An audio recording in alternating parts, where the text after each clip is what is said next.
Hi everybody, this is Spring with Soaps and Suds and Such, and today I'm going to be making my daughter a hair rinse.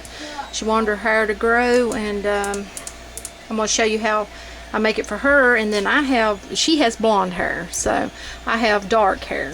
My hair is black, so I'm not going to be doing the same thing I would do for her for my hair, but I will tell you what I would do differently.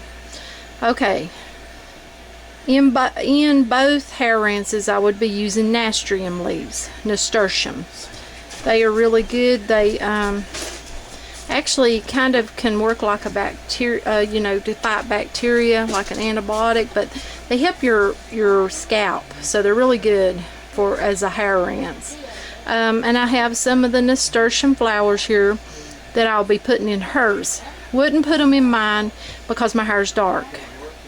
I will also be putting some rosemary, fresh rosemary in hers, and I have here some calendula. Now these are dried flowers. My plants have not got the blooms on those yet, or I would be using fresh. Now if I were making this for myself, I would not put in the nasturtium flowers because of the color, but I would be putting in some sage to help with dark or brunette hair or dark hair.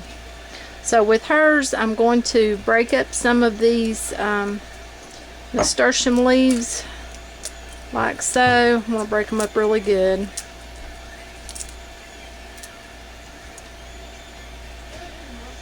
And just put them in your jar. An old mason jar works fine. I like the big mouth.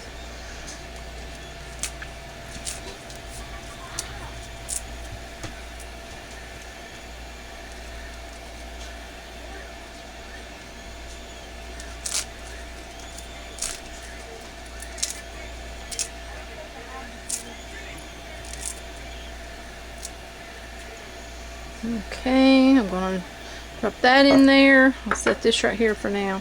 I want some rosemary in this. I'm just going to be using the leaves, not the stem.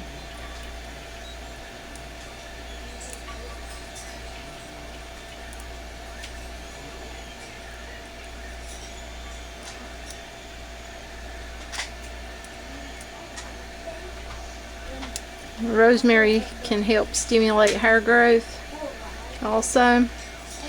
Okay, now that I've got that done, I am going to actually find me something to bruise it with. I like to bruise it, and I don't have my mortar and pestle, so I think I will use a spoon. And you just stick that in there and just kind of pound it like so. You could use the butt of a knife or the end of a knife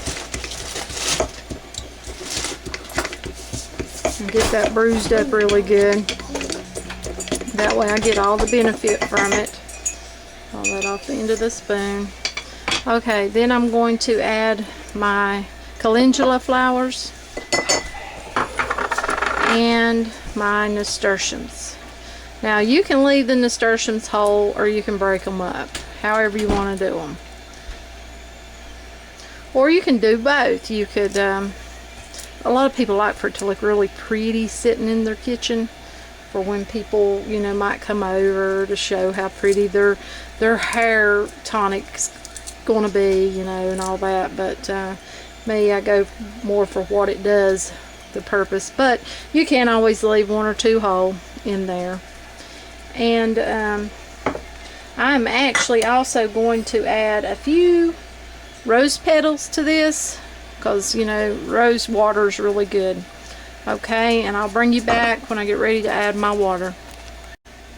Okay, I'm back. I got my water boiling, and I'm going to pour it over top of this.